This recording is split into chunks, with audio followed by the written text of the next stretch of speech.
kasih teman-teman atas kehadirannya. Perkenalkan, nama saya Fitra Romadhon Nasution.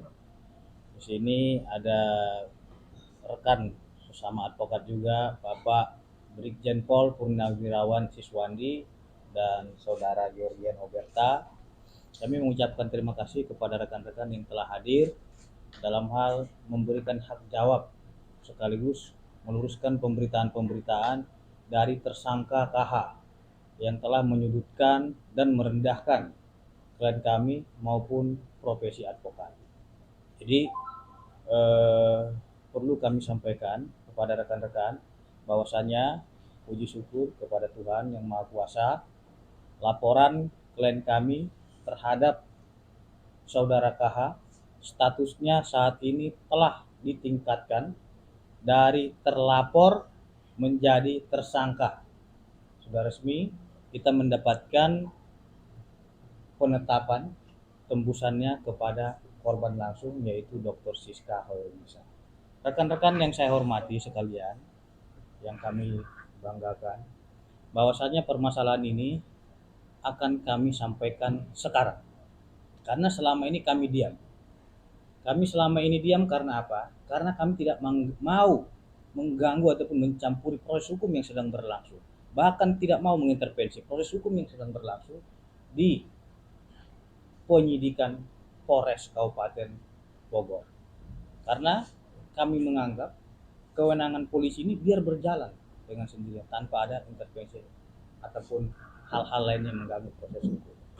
Nah, akan tetapi karena kami melihat selama ini banyaknya fitnahan-fitnahan, banyaknya opini-opini yang menyesatkan masyarakat, opini publik, maka kami akan meluruskan karena yang bersangkutan juga statusnya saat ini sudah tersangka, dalam arti sudah cukup bukti untuk memproses perkara ini ke tahap 2. Jadi pertama, permasalahan ini rekan-rekan yang saya hormati,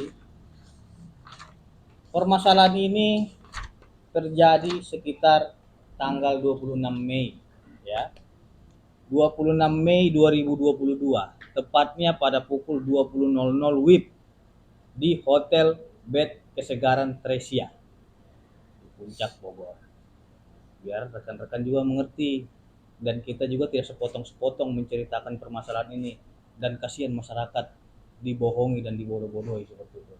Nah, pada tanggal 26 Mei 2022, tepatnya pada pukul 20.00 WIB malam hari, saudara Siska Hoirunisa bersama dengan tersangka KH berada di hotel tersebut. Simpel saja sebenarnya permasalahan ini. Klien kami Siska menanyakan kepada saudara KH, ya, kapan adegan yang sedang ia tonton itu akan diambil, kan gitu. Akan tetapi yang bersangkutan dalam posisi begini, ya, sama saudara KH, dia merasa tidak nyaman ataupun tidak senang, sehingga yang bersangkutan menjawab, bisa nggak sih nggak usah ganggu, kata gitu. Bisa nggak sih nggak usah ganggu, ya. Jadi biar clear. Jadi yang memulai duluan itu yaitu tersangka ya. Bisa nggak usah ganggu, kata gitu. Ya kita nggak tahu. Pertanyaan klien kita simpel saja. Kapan adegan yang ditonton itu diambil? Gitu loh. Sehingga ditanya kembali, kenapa marah-marah? Nah di situ saya merasa terganggu dengan kau nanya-nanya terus. Nah dari situ mulai percekcokan. Adegan ini ya teman-teman, biar diketahui ada 2 adegan. Jadi yang disampaikan yang bersangkutan ini hanya sekitar 1 adegan, tidak 2 adegan. Pada waktu terjadi percekcokan itu, ya, klien kami mengalami kekerasan penganiayaan. Klien kami mengaku dia dicekek, dibanting pada adegan yang pertama, diseret sampai mengalami luka memar. Jadi jangan dibilang dia nggak ada bukti. Nih, Anda bisa lihat nih memar-memarnya nih. Ya, nih. Yang bersangkutan bilang nggak ada buktinya nih, buktinya. Mohon maaf nih, saya harus luruskan kepada masyarakat. Nih, bekas ditarik di bang. Ini masih ada biru-biru nih, memar-memar. Luka berat. Tuh. Dari rongsen juga. Adegan pertama itu, mohon maaf rekan-rekan, tidak ada yang videokan. Karena dia hanya seorang diri sebagai perempuan. Karena memang udah diseret keluar, diusir dari kamar hotel tersebut. Ada barang-barang dia yang ketinggalan. Dia ketok lagi pintu itu. Saya mau ngambil barang-barang saya.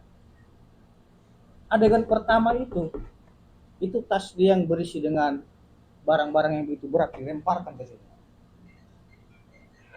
Sehingga sampai sekarang dia batuk-batuk akibat hal tersebut dan tidak sembuh-sembuh sampai sekarang. Dia mau mengambil barang-barang dia. Ini adegan kedua. Adegan keduanya dia mau masuk, ketok, dibuka pintu. Saya mau ngambil barang-barang saya, kamu kok usir saya? Wajar nggak sebagai perempuan sakit hatinya kan diperlakukan seperti itu? Kenapa kamu cekek saya? Kenapa kamu banting saya? Dengan kelemahan beliau, beliau wajar melakukan pembelaan dirinya. Dan tersangka ini tidak ada luka. Karena apa? Karena dia menangkis tek gitu. Sikap kesal karena dia udah diseret, dibanting sampai mana luka-luka. Ditangkis seperti ini. Mana lukanya yang mana? Dia menunjukkan video. Dan di adegan kedua inilah yang divideokan, yang diedit dan dipotong-potong tadi. Why? Ada apa? Kenapa pada waktu adegan pertama itu ketika terjadinya penganiayaan terhadap klien kami tidak divideokan? Ketika sudah keluar dia, mungkin ada suatu konspirasi video ini nih, mau masuk nih. Jadi si perempuan ini nggak tahu. Agenku ternyata sudah di video. Fair nggak kalau kita lihat seperti itu? Makanya saya bilang ini dua adegan. Jangan kita melihat adegan yang sepotong, adegan kedua. Gitu. Dan di situ perlu kita tanyakan, motif yang bersangkutan itu apa untuk memvideokan tersebut? Kenapa dia tidak memvideokan dari awal? Makanya saya bilang proses hukum ini harus utuh penyidikannya. Seorang perempuan yang lemah melawan seorang laki-laki yang tingginya 2 meter kurang lebih. Siska, saudara lihat betapa rapuhnya dia, kurus seperti itu. Nah, mengenai video editan potongan itu di adegan kedua. Dan itu saya lihat semua ditangkis. Perempuan bagaimana sih? Gini, ditangkis. Mana yang luka? Jangan ini didramatisir seolah-olah Siska ini pelaku mengerikan menganiaya seseorang. Padahal yang sebenarnya bukan seperti itu. Dan yang bersangkutan menyampaikan ke berbagai media dan kepada masyarakat tidak ada bukti. Saudara sudah saya perlihatkan sekilas. Selama ini kita diamkan itu. Saya tanya, itu bukti bukan? Suatu bukti. Dia berbicara video. Kalau dia tayangkan CCTV, itu baru fair. Tapi kalau potongan-potongan, omongan saya juga terkadang bisa dipotong-potong sehingga penafsiran orang salah. Gitu loh. Karena tidak utuh. Nah, setelah terjadi percekcokan tersebut, mana dia, luka yang mana dia? Mana lukanya? Setelah kejadian tersebut, rekan-rekan sekalian yang kami hormati, klien kami selama 2 minggu tidak bisa beraktivitas. Menyedihkan sekali. Dan yang bersangkutan ini beraktivitas dan bahkan dia syuting. Bagaimana mungkin orang yang katanya dianiaya seorang perempuan yang lemah, yang kecil, yang kurus, kering, sampai mau patah tulangnya. Patah dari mana? Rekan-rekan yang saya hormati, yang bersangkutan itu memiliki riwayat penyakit saraf kejepit. Jangan penyakit bawaan dia dituduhkan kepada klien kami Dokter Siska. Seolah-olah saraf kejepit tersebut yang ia lakukan, cek saraf kejepit itu perbuatan Siska. Itu salah. Kenapa saya bilang salah? Ya, karena pada tanggal 10 Mei dan di tanggal 30 Mei yang bersangkutan melakukan cek saraf kejepit. Ya, karena kita ini berbicara tentang bukti, karena yang bersangkutan sudah tersangka, wajib kita luruskan. Kita udah cukup sabar sebenarnya. Dan yang bersangkutan membuat laporan polisi itu dengan membawa bukti-bukti saraf kejepit dan rekam medis. Pertanyaan saya, mana luka yang dibuat oleh Siska? Nggak ada itu. Nah, Siska, ya, pada waktu kejadian tersebut, tanggal 26 Mei, di tanggal 29 Mei itu, Siska lah yang pertama membuat laporan polisi. Tanggal 29 Mei, di mana yang bersangkutan membuat laporan polisi? Di Polsek Taman Sari, Jakarta Barat. Yang bersangkutan ini tidak mengerti hukum, masyarakat awam hukum. Dikira yang bersangkutan dengan datang ke Polsek Taman Sari karena dekat dengan rumahnya, laporannya di mana saja bisa diterima. Nah, rekan-rekan yang saya hormati, mengenai dengan laporan siapa laporan pertama itu adalah Siska. Itu kita bisa lihat daripada niat yang bersangkutan melaporkan peristiwa tersebut. Dan bisa kita buka CCTV Polsek Taman Sari kalau memang mau fair dan terang-terangan. Di tanggal 29 Mei, beliau datang ke Polsek Taman Sari. Dan SPKT Polsek Taman Sari melayani dengan baik, dengan hormat, dan menjelaskan kepada Ibu Siska bahwasanya laporan tersebut haruslah dibuat sesuai dengan TKP, tempat kejadian peristiwa itu di mana, dijelaskan di Kabupaten Bogor, sehingga diarahkan ke Polres Kabupaten Bogor pada tanggal 29 Mei. Ya, jadi jangan bilang oh yang bersangkutan duluan lapor gitu, tidak. Itu hal yang keliru. 29 Mei. Setelah itu, Siska minta visum. Visum juga kita harus permintaan daripada Polres Kabupaten Bogor setempat. Dan di tanggal 30 itu sesuai dengan bukti yang saya peroleh dari klien, sudah melakukan visum di Rumah Sakit Bekasi. Rumah sakitnya saya rahasiakan karena pro justitia dalam hal penegakan hukum. Tanggal 30. Ya, tanggal 30. Karena memang ini sudah dilaksanakan proses visum pra pembuatan laporan polisi, ya, kan butuh waktu untuk kasih visum tersebut.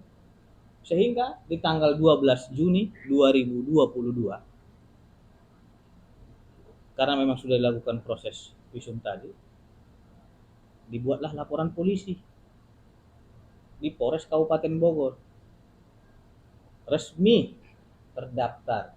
Dan kita melapor itu tidak ujuk-ujuk asal-asalan.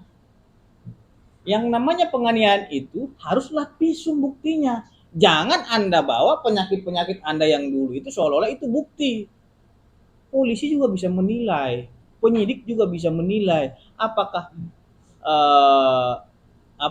penyakit tersebut akibat klien kami atau penyakit bawaan, itu kan harus dilihat juga. Gitu. Nah, setelah tanggal 12 Juni beliau membuat laporan polisi, saksi, bukti-bukti maupun ahli semua kita berikan kepada penyidik dalam hal proses penegakan hukum yang adil dan transparan ini. Itu kita berikan. Dan sudah jelas ini aturan nih, nampak biru nggak ya? Hah? Biru.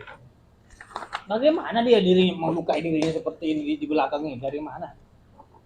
Emang orang bodoh melukai diri sendiri? Nih, biru nih.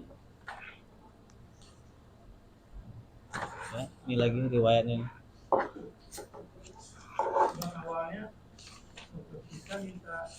Sebentar. Jadi kalian nih diajuin semua bukti-bukti. Teman-teman sekalian, kita ini adalah orang hukum. Kita berbicara sesuai dengan ketentuan hukum dan aturan hukum. Yang bersangkutan mengatakan bahwasanya Dr. Siska itu tidak memiliki bukti. Saya luruskan kepada masyarakat. Yang dikatakan bukti yang sah sesuai dengan ketentuan hukum acara pidana yang diatur di dalam pasal 184 Kitab Undang Hukum Acara Pidana antara lain keterangan saksi. Itu adalah salah satu alat bukti yang sah. Yang kedua, surat. Baik visum dan lain-lain itu masuk kategori surat. Yang ketiga, keterangan ahli. Udah berapa? Petunjuk dan lain-lain. Ini sudah melebihi dua alat bukti yang sah secara hukum sesuai ketentuan pasal 184 ayat 1 KUHP. Nah, setelah dipenuhi semua, baik alat bukti, keterangan saksi, ahli dan lain-lain, alhamdulillah di tanggal 11 Agustus 2022 laporan kita naik ke tahap sidik. Karena sudah lengkap semua bukti, saksi dan lain-lain. Kalau berbicara tentang ranah hukum, proses di kepolisian itu tidak bisa versi Anda sendiri. Tidak bisa. Butuh proses pendalaman, penyelidikan dan penyidikan. Gelar perkara. Dan gelar. Jangan Anda kira, oh saya yang paling benar. Tidak. Harus dikonfrontir semua. Gitu loh. Kalau Anda hanya menyampaikan, oh saya yang belum, tapi Anda tidak mengakui Anda melakukan perbuatan. Itu nggak boleh, nggak fair seperti itu. Harus adil. Di tanggal 11 Agustus 2022 ditingkatkan statusnya dari penyelidikan menjadi penyidikan. Ya, di 11 Agustus 2022. Yang bersangkutan koar-koar. Yang bersangkutan lapor sana, lapor sini, lapor ke problem lain. Dibilang laporannya tidak jalan. Perlu saya luruskan. Tanya kepada yang bersangkutan. Saksi dia sudah diserahkan dia belum kepada penyidik? Saksi dia sudah dibawa dia belum ke hadapan penyidik? Jangan-jangan polisi yang mencari saksinya gitu. Menjumpai langsung ke hotel tersebut. Kasihan. Anda yang bermasalah jangan libatkan orang yang jadi repot gitu. Loh, Anda kan ingin perjuangkan hak. Hormati juga proses hukum yang sedang berlangsung. Jangan Anda merendahkan penegak hukum. Saya pribadi terus terang sangat kecewa terhadap yang bersangkutan. Kenapa saya kecewa? Karena saya yang tidak ada urusan dengan yang bersangkutan, tidak ada hubungan masalah pribadi yang bersangkutan, akan tetapi difitnah dan dibuat opini dengan salah satu orang, ya, dia bertelepon katanya dengan orang lain. Di dalam opini dia itu menceritakan saya ini melakukan perbuatan tercela dengan menyawer-nyawer pihak kepolisian. Teman-teman, itu adalah fitnah yang sangat keji sekali terhadap diri saya. Dan itu sangat melukai hati kami selaku advokat. Dan sangat merendahkan profesi advokat sebagai officium nobile. Profesi yang mulia dan terhormat. Cara-cara seperti itu tidak pernah kita lakukan. Dan saya luruskan dulu juga, pada waktu perkara pertama di Polres Kabupaten Bogor itu, saya belum ada surat kuasa. Saya tidak ada hubungan dengan penyidik. Saya tidak pernah berkomunikasi dengan penyidik, melainkan penasihat hukum beliau yang lama. Ini sudah fitnah yang keji. Kapan saya ke Polres Bogor? Dan karena memang sudah tersebar itu di salah satu media swasta, saya somasi orang yang bertelepon dengan dia. Yang bersangkutan langsung mengklarifikasi. Dia mengklarifikasi di IG-nya bahwasanya pembicaraan tersebut tidak benar. dan meminta maaf kepada saya pribadi secara langsung. Saya sebagai orang yang berpendidikan tidak melanjutkan hal tersebut kepada proses hukum. Saya memaafkan mereka semua dengan lapang hati dan welas asih. Saya maafkan. Bayangkan, pertama saya maafkan. Sudahlah, ngapain saya perpanjangin ke proses hukum. Saya maafkan. Karena saya menilai kalau memang itu menurut dia yang terbaik buat dia. Kalau dia merasa menghina saya, menjelekkan saya, dan merendahkan saya, membuat dia dapat rezeki, alhamdulillah, saya memberikan pekerjaan dan rezeki kepada dia dengan menghina saya. Nggak apa-apa, mungkin itu yang terbaik menurut dia, dapat rezeki, silahkan. Kita memberikan pekerjaan ataupun rezeki kepada orang lain. Nggak apa-apa saya dihina. Oke? Terus teman-teman sekalian, yang kedua, saya juga melihat adanya postingan. Dia memposting dengan memotong percakapan saya pada waktu di Lembaga Perlindungan Saksi dan Korban, yang mengatakan ada nih pengacaranya meminta saya, pada percakapan saya mohon dulunya agar yang bersangkutan dilakukan TSK. Oh, dan saya sudah menjadi tersangka. Saya menerima surat ini dan saya akan dipanggil tanggal 1 November kata dia. Loh, apa-apa dipotong, diedit. Dan nanti ada menyangkut Pak Jenderal juga, nanti akan menjelaskan beliau. Dan beliau juga menyinggung karena ada jenderal, makanya perkara saya ini seolah-olah ada intervensi. Nanti akan diluruskan Pak Siswandi 2 kali. Dan ada ketiga kali katanya di WA bungkus kata gitu. Apa yang mau dibungkus? Dia mau bungkus kita. Nah, udah bertubi-tubi serangan ini kepada kami.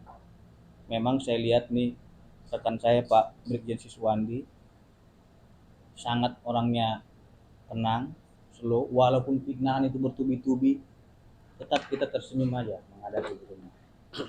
Dan teman-teman sekalian, perlu disampaikan kepada teman-teman yang bersangkutan mengadu ke LPSK. Kita juga mengadu ke LPSK dan telah diuji. Yang korban sebenarnya itu adalah siapa? Adalah Dr. Siska Khairun Nisa. Tidak mungkin orang memberikan perlindungan kalau tidak dilakukan pengkajian yang utuh dan dalam. Apa yang menjadi sebab akibat dalam permasalahan tersebut sehingga terjadinya keributan? Status Dr. Siska terlindungi selaku korban maupun saksi.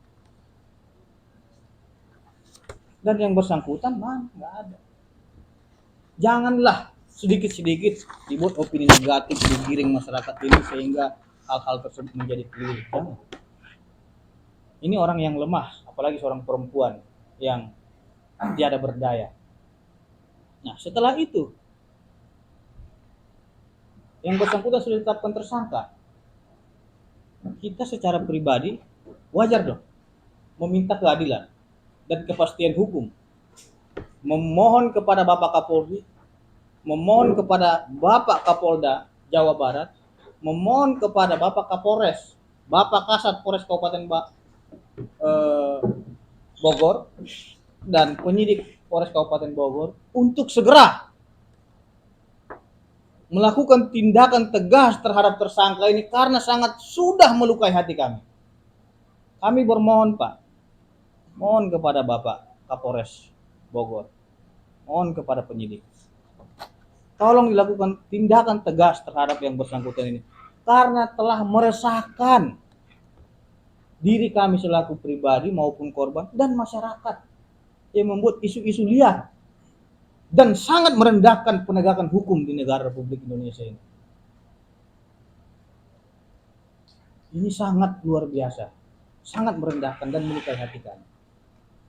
Jadi terhadap hal tersebut bertepatan juga di sini ada yang disinggung Pak Siswandi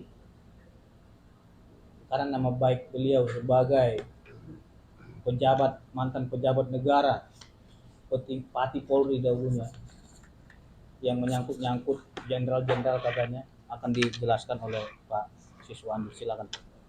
Terima kasih rekan kita Pak Fitra.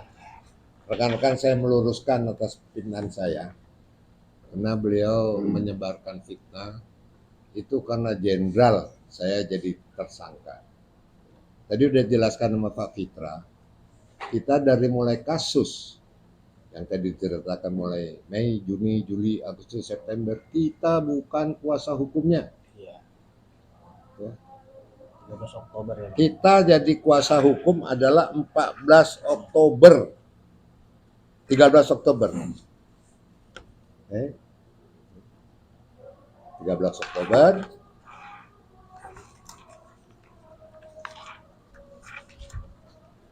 Ini tanda tangannya, 13 Iya. Oktober. Sejak tanggal 11 Oktober baru kita ketemu klien kita.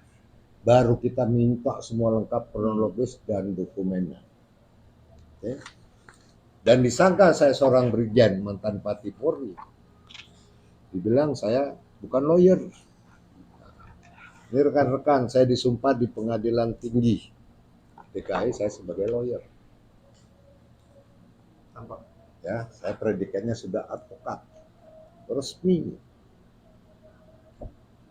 Jadi jangan menyebarkan isu kemana-mana.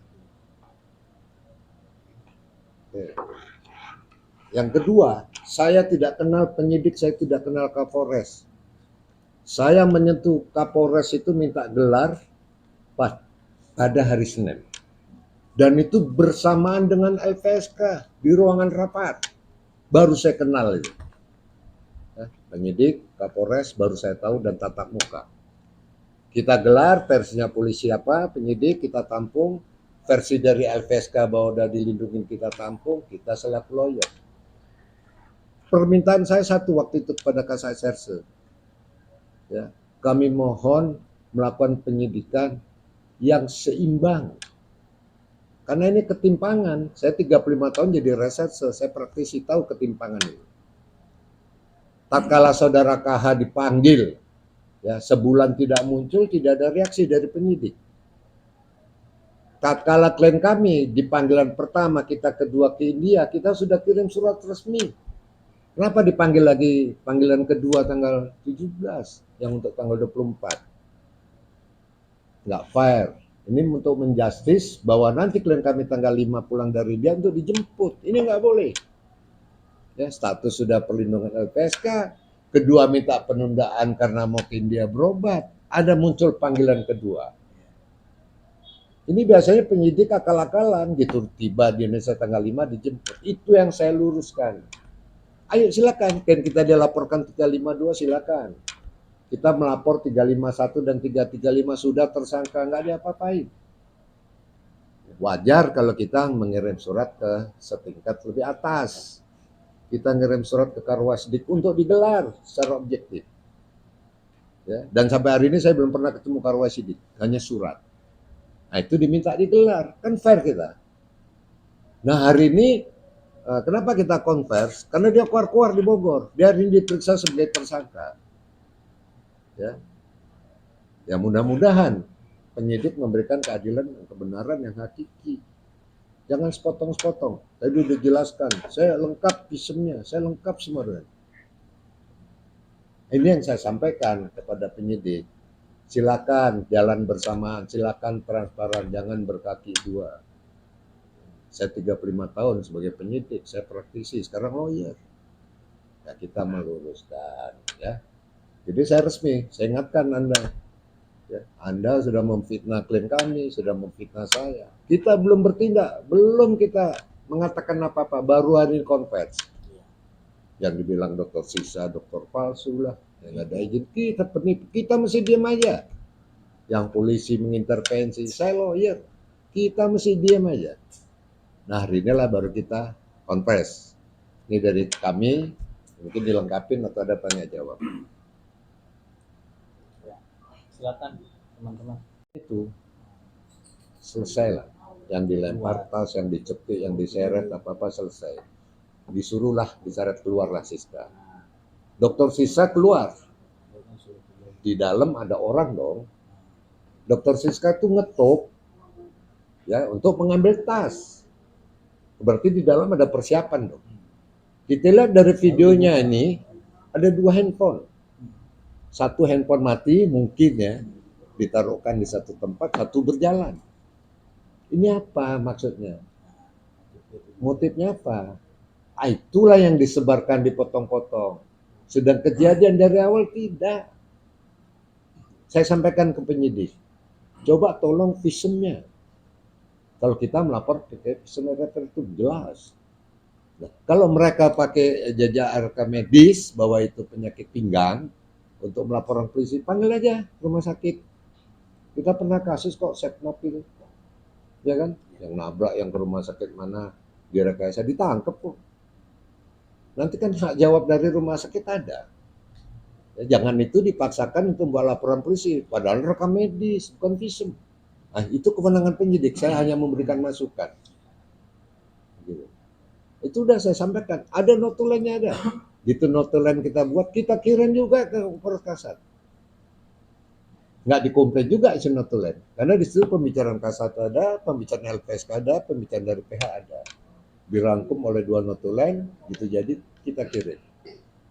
Kalau Kasat merasa itu tidak sesuai dengan apa yang disampaikan waktu rapat, komplain dong notulen, namanya notulen. Ya kan mungkin salah huruf, salah kata, salah kalimat, enggak. Yaitu notulen waktu hari Senin kita gelar di ruangan rapat Kasat Serse. Ada lagi? Selama ini memberitakan yang nggak benar-benar, tolonglah seimbang, yang benar yang mana. Kita selama ini diam kok, nggak pernah manggil media gitu. Kalau dia kan terus saja ke Komnas HAM, kita tahu apa sangkutnya ke Komnas HAM. Dia ngundang media-media, kalian juga diundang. Marah orang Komnas HAM nggak jadi itu konferensi dibatalin. Dia setiap kemana-mana itu kan langsung manggil media. Ya kalian tahu lah kan, bagaimana mereka hebatnya manggil media gitu ya. Oke, tanya yang lain. Cukup. Ustadz dulu juga. Berarti mungkin kalian mau tanya dengan konferensi kita sini ada Pak Tarjan, ya kan? Sebenarnya ada Pak Tesi, terus dari segi agama ada Pak Ustadz. Dengan kasus yang kita ceritakan itu, apa tanggapan mereka? Biar clear ini. Kalau nanti Pak Tarjan tadi, oh itu benar itu, ya, gini, ya, silakan monggo. Yang penting kan udah utuh nih jalan ceritanya. Ya, siapa sekarang Dr. Siska, ya kan dia masih di India. Kalau tiket pulang itu kita dapat itu tanggal 5. Mudah-mudahan tanggal 5 nggak ditunda-tunda karena di Jepang. Pasalnya jelas 351 dan atau 335, yaitu penganiayaan berat dan atau perbuatan tidak menyenangkan. Jelas pasal tersebut adalah pasal progresif karena ada 335-nya. Dan teman-teman sekalian perlu ketahui, pasal yang dilaporkan oleh klien kami Dr. Siska itu tidak main-main. Ancaman pidana itu di atas 5 tahun.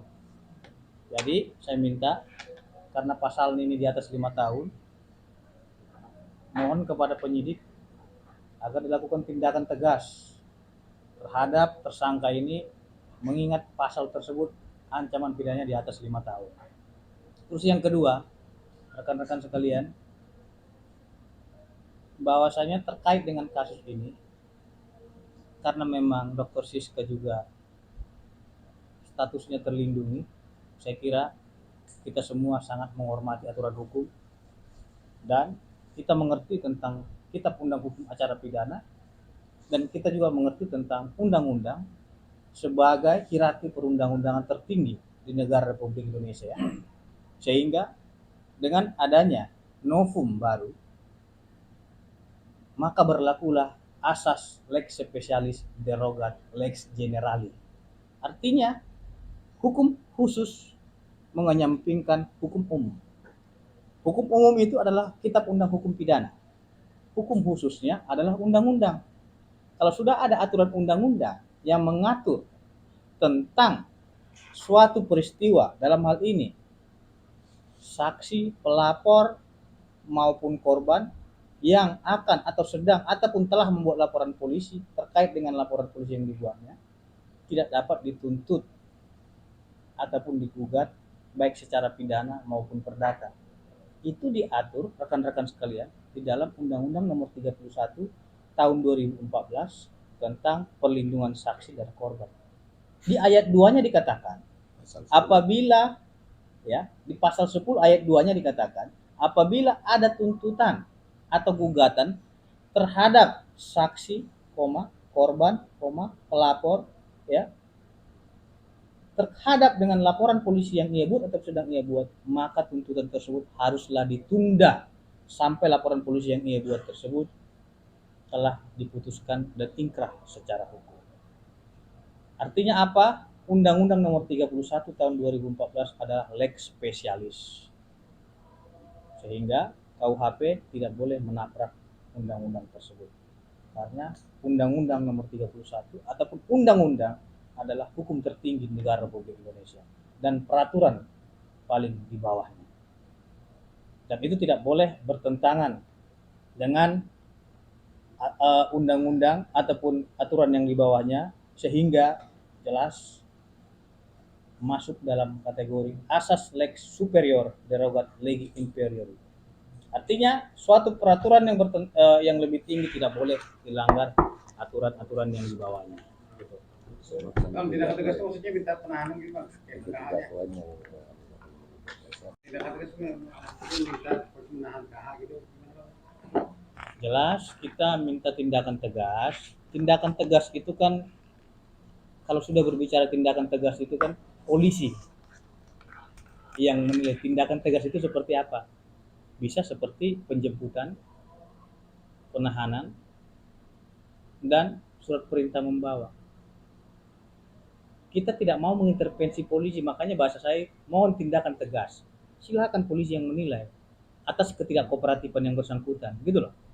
Karena kita nggak mau mengintervensi proses hukum. Buat apa?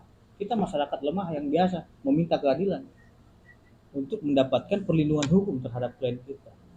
Dan rekan-rekan ketahui bahwasanya Dr. Siska itu berobat juga ke India adalah salah satu pemenuhan hak medis dia. Sebagaimana yang telah terlindungi, yaitu beliau mendapatkan hak pemenuhan medis, hak prosedural, dan hak untuk direhabilitasi. Jadi jangan juga rekan-rekan sekalian arogan untuk memaksa diperiksa Dr. Siska karena untuk kepentingan berobat. Instansi negara adalah instansi yang resmi. Saya kira semua teman-teman mengerti lembaga perlindungan saksi korban itu adalah instansi resmi pemerintah yang dilantik oleh Bapak Presiden Joko Widodo sendiri dan dibentuk oleh negara. Kita sama-sama menghormati instansi negara, instansi resmi, kita menjunjung tinggi equality before the law, dan kita menjunjung tinggi keadilan. Itu. Ya. Kita lagi. Ada yang lain? Silakan gantian. Udah kita ya. Sandiwara. Wah. Kita tuh pemain sinetron film, jadi biasa bersandiwara. Mungkin yang lain pemain juga biasa bersandiwara. Kayak Ahmad Alper aja. Permasalahannya orang juga lain. Seperti saya hidup dari sandiwara, tapi saya nggak pernah hidup bersandiwara. Tapi kadang-kadang ini bisa dimanfaatkan karena mengerti sandiwara, sehingga kadang-kadang itu kalau umpamanya menghadapi pakar ekspresi itu bisa kecolongan. Kadang-kadang diem, oh ini tafsirannya begini. Wah, Radha Rasata itu kan pakar itu kan dunianya ya, itu milik mereka. Tapi kalau orang panggung seperti saya itu susah ditebak. Kadang-kadang di rumah punya hutang, kalau kita waktunya manggung gembira harus tertawa, harus nggak kelihatan. Ini sifatnya umum. Saya nggak menyinggung siapapun. Saya kira ini pengalaman saya dan ilmu saya seperti itu. Sekarang Mas Tesi. Kayaknya nggak beda jauh juga, ya, antara Kang Tarsan sama saya sama kayaknya. Ya lain, tua kamu sama. Tapi ganteng aku. Tapi yang jelas kita kan nggak tahu masalahnya ini. Si siapa namanya? Nah, Dr. Siska sama ya Kevin. Semua itu kan punya harapan. Ya. Jadi hukum itu ditegakkan. Jadi nggak ada fitnah bahwa kalau umpamanya bukan saya pribadi Pak Sis karena mantan polisi, mantan jenderal, kan ada jenderal, tidak ada.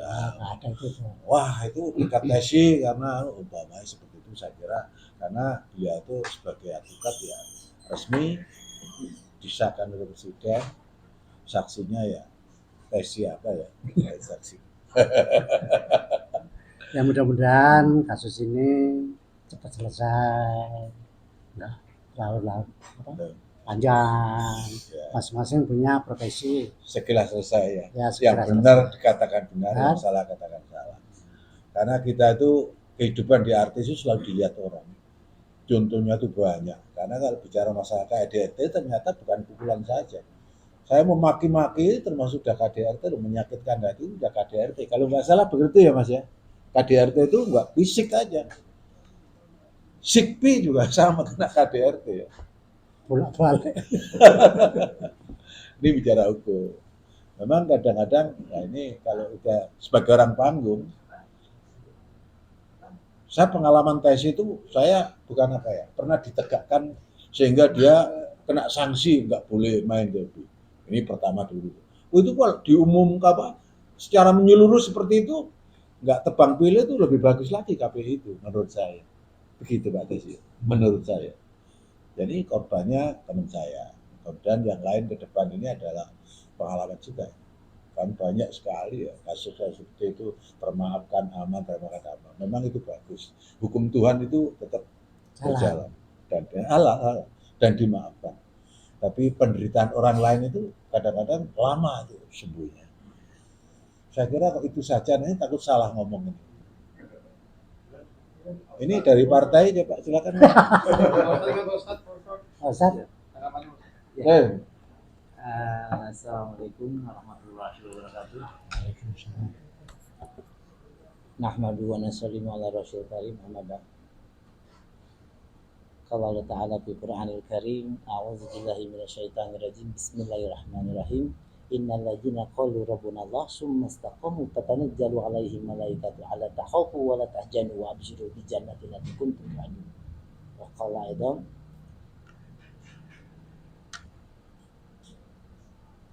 kullu nafsin ja'iqatul maut.